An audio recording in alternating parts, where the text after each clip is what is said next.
tubahaye ikaze muri iki gitondo. Turabiyegereje. Amahoro y'Imana abane namwe, abari kure, abari hafi, abari mu gihugu cy'u Rwanda ndetse no mu bindi bihugu. Uyu ni wa mwanya mwiza wo gusenga, aho tubana namwe muri uyu mwanya wo gusenga. Imana ibahe umugisha. Ndashimira umuntu wese ufata umwanya we, ufata igihe cye akadutega amatwi. Imana iguha umugisha. Uhaye ikaze, wumva amahoro y'Imana, wumva urukundo rw'Imana, wumva imbabazi z'Imana. Karibu. Imana yacu iravuga, Imana yacu irakora, Imana yacu irasohoza. Tegura umutima wawe dusenge. Mbese ni hehe unaniriwe? Ni hehe unaniriwe? Birashoboka ko ubutayu bwatumye unanirwa. Mvumba ya Aburahamu yagushiriyeho, yagushiranye. Urumva unaniwe, ariko Imana iri hano kugira ngo igusubizemo imbaraga. Gira ikintu ubwira Imana. Ese wumvaga ubuzima buri kugucika? Bwira Imana ngo ndananiwe. Tegura umutima wawe ubwire ngo ndananiwe. Hari ibinanije. Imvumba y'akazi yari irangiye. Nabonaga abana bataziga. Nabonaga nta cyerekezo cy'ubuzima. Nabonaga nta hazaza hanjye.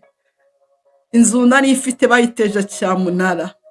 Nabonaga ubuzima bwanjye burangiye. Ntabwo ubuzima bwawe bwubatse ku nzu, bwubatse muri Kristo. Haleluya. Ati ibyo nari ifite byose byanshizeho, nk'uko umutsima washiriye mu biganza bya Hagayi. Tegura umutima wawe, Imana yongere ishyire ihirwe mu biganza byawe. Humura, igishoro n'ubuzima, ibindi biramera. Uracyahumeka. Humura, Imana iri kumwe nawe. Humura, igishoro n'ubuzima, ibindi biramera. Iyo udafite ibyiringiro nta buzima uba ufite. Iyo ufite ibyiringiro ubaho, kongera ukabaho. Ibuka ahantu Imana yabanye nawe. Ibuka ahantu Imana yagendanye nawe. Ubu ntago njya nkunda kubwira abantu ngo ntiyankura kure inte mu nzira. Ntago yagukura kure ngo igute mu nzira. Ntago yagukura kuri lisite y'abantu bagomba gupfa ngo ibe ari kwiyicira. Ntago yagukura mu rupfu ngo ize kukwicirwa agashinyaguro. Yakukijije, yakurokoreye kugira ngo igukize, iguhe ubuzima, ikugirire neza. Akira ubuzima buri mu ijambo. Akira umusaruro utangwa n'ijambo ry'Imana. Data, mu izina rya Yesu, ijambo ryawe ni ubuzima. Ko wari uri kera n'uyu munsi ni kuri. Uri Imana y'amahirwe ya kenshi. Abenshi bakunda kuvuga ngo uri Imana y'amahirwe ya kabiri, ariko uri Imana y'amahirwe ya kenshi. Ntago uje kutwigiraho gutabara, kuko utari umustajeri muri ubu buzima.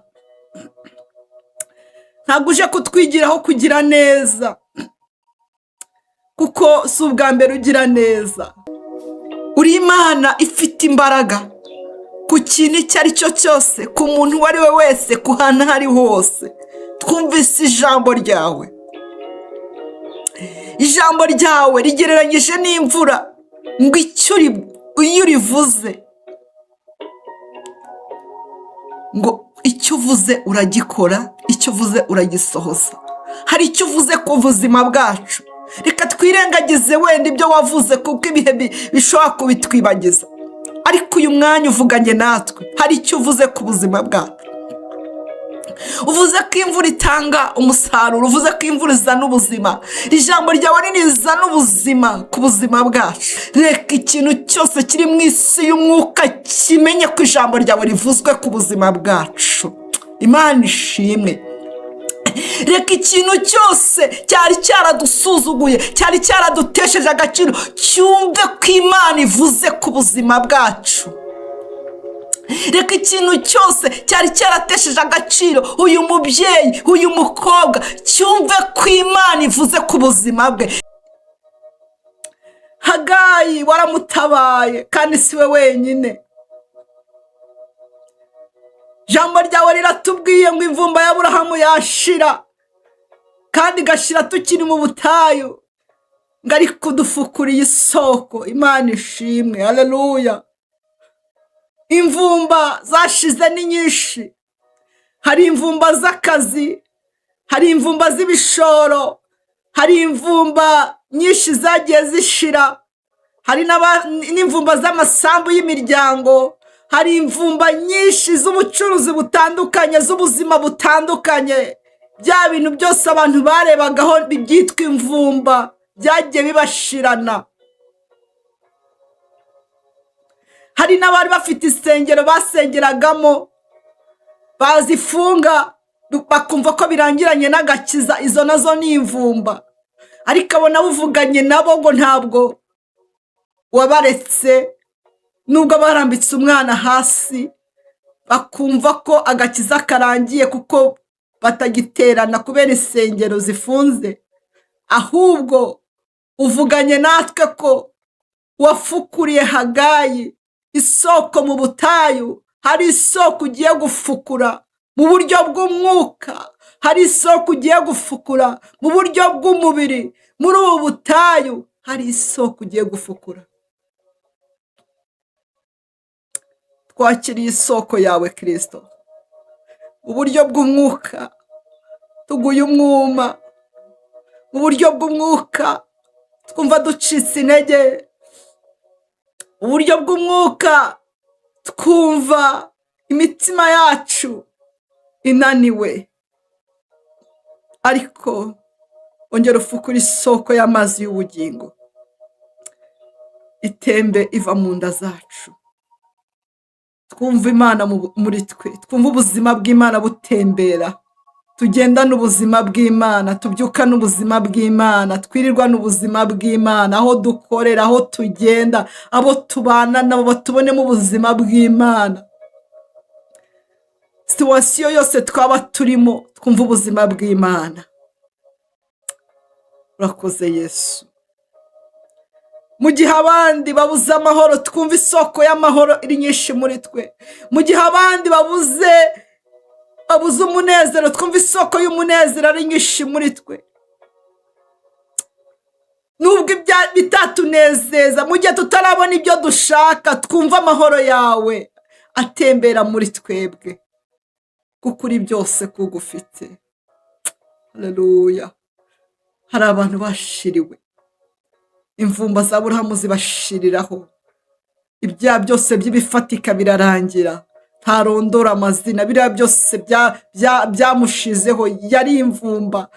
Ariko ndamusengeye muri iri jambo, woteze amatwi, waguhaye umwanya, fukura isoko. Ntabwo kubikora ari ibintu bigoye kuri wowe, nta nicyo byagutwara, nta nicyo byaguhindura ku bumana bwawe. Witwa ishobora byose, nta kintu na kimwe kikunanira. Abari mu bihugu byo hanze bafukurira isoko y'ubuzima. Abari mu bihe bikomeye bafukurira isoko y'amahoro, bafukurira isoko y'umutekano, bafukurira isoko y'uburinzi, bafukurira isoko aho abandi bari muri iri nyango, abandi banyura bagapfa, ngo njye niho nanyuze mbaho. Aho abandi bari gupfira, reka aho babeho, reka bafukurira isoko. Buri gihugu cyose nk'uko Hagayi yari ari mu butayu, ariko ukamuzaniramo isoko. Ikibazo situwasiyo umuntu arimo, ikibazo si igihugu umuntu arimo, ikibazo si aho umuntu ari, ikibazo si akarere arimo, ikibazo si karitsiye arimo, ahubwo aho umuntu uri. Icyo ushaka kutubwira ni iki? Aho umuntu yaba ari hose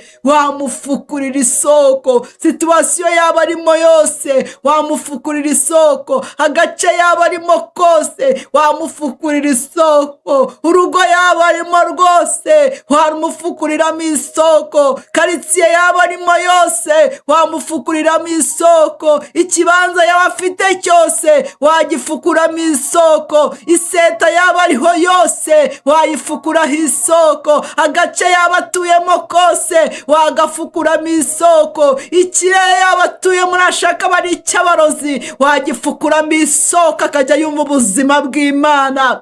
Haleluya. Ndagushimiye kufukuriye abantu amasoko kuri iki gicaniro cy'imbaraga z'amasengesho, kufukuriye abantu amasoko y'ubuzima, kufukuriye abantu amasoko abantu ubutayu bwari bwamaze kumaramo ibintu mu biganza babisigayemo ubusa, abantu ubutayu bwari bwamazemo imvumba ya Aburahamu, abantu ubutayu bwari bwabamazeho imitsima ya Aburahamu, ariko ndagushimiye ko bafukuriye isoko, kandi isoko yawe irimukanwa, ni umutungo wimukanwa, ni umutungo wimukanwa. Eliya kuko isoko yari yamaze kumukingukira, Ikereti yarakamye, ariko Serafati iramubwira ati komeza nawe wimukane n'isoko. Aho umuntu yaba ari hose yakwimukana isoko ye.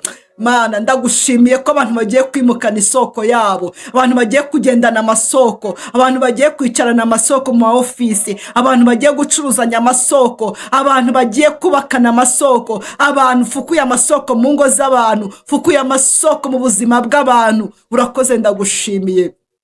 Urakoze kuko ijambo ryawe nkuko imvura itasubira yidatosheje ubutaka, niko n'ijambo ryawe utaritumira ubusa. Urakoze kufukuye amasoko muri twebwe, urakoze kugiriye neza abantu bawe, uhaye abantu umugisha. Urakoze cyane. Imana iguha umugisha, Imana igufukurira isoko. Tangira wumva isoko y'Imana muri wowe, tangira wumva ubuzima bw'Imana bugarutse muri wowe, ntiwongere kubazwa n'imvumba ya Aburahamu. Urakoze Kristo kudufukuriye amasoko, byose tubyakiriye mu izina ry'Umwami wacu Yesu Kristo, amen. Amahoro y'Imana abane namwe. Mama niyo TV yacu twese, Mama niyo TV, TV yacu twese, Mama niyo TV, TV yacu twese, Mama niyo